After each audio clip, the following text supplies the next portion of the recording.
Bisan pa man niining na sinating pag-uwan-uwan, aduna gihapon dakong tsansa nga makasinati ang nasod sa El Nino sa tung-atungang bahin karong tuiga. Note niini, ang Department of Veterinary Medicine and Fisheries kun DVMF sa Dakbayan sa Sugbo, padayon gihapon nangandam kalabot niini hilabi na mahitungod sa panglawas sa mga hayupan. Matod sa Pangulo sa DBMF nga si Dr. Jessica Maribuhok, atol siyang pag-guest sa Open Line News Media Forum sa My TV Cebu kaganiha, nga ilan ang gipahimangnuan ang mga mag-uuma og mamuhi ayog hayupan sa bukirang dapit sa barangay sa pagbantay gayod sa ilang mga binuhi. Kini kuno galing magsugod na nga masinati ang kainit sa panahon. Mas maing di gyud painitan og maayo ang mga hayupan. Panahon sa adlawan hilabi na sa alas 10 sa buntag hangtod na sa alas 3 sa hapon. Kuno galing ang binuhing hayupan sama sa bakak, kanding o baboy nga naanad nga sa gawas ra sa panimalay tibok adlaw. Mas maing aduna gyud kini kahigayunan nga makainom og tubig og ingon man kapasilungan. Sa monitoring hinuon sa DBMF niadtong buwan sa Abril nga grabe ang nasinating kainit sa panahon. Wahinoy mga hayupan sa bukirang bahin ning Dakbayan ang mga nangamatay gumikan sa heat stroke. Hinon adunay mga nataho sa ilang buhatan. Sa mga hayupan nga nagluya gumikan sa kainit sa panahon. Apan naulian ra kini human sa intervention nga ilang gibuhat.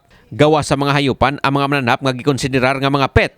Sama sa ero ug iring kinahanglan usab nga kanunay anaay tubig sa ilang duol. Kuno galing ibilin kini sa panimalay sa mga tag-iya tibok adlaw.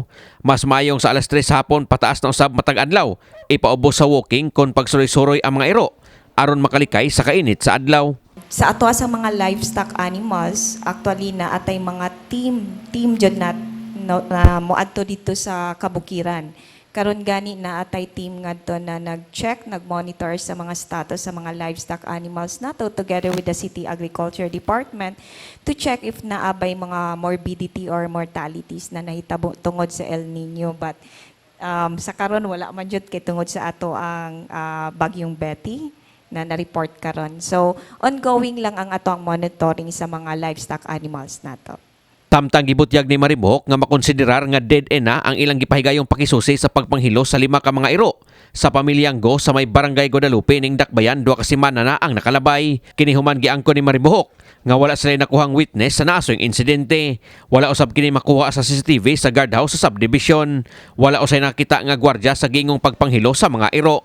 Dako ang pagtuon ni Maribuhok nga gituyo gyud ang pagpatay sa mga iro sa pamilyang Go. Sanglit wala may laing iro sa subdivision nga gipanghiluan. Ang iyaha yung paghilo, possible ba gisabaan? Kay 8 dogs man, possible ba na naay intention mo sulod? Kay only, daghay mga factors na mahangahaka-haka. Kay kung sila naman yun, ilaha namang dogs. Do nag-uwan-uwan o niya. Kini si Gregi Magdadaro alang sa My TV Cebu.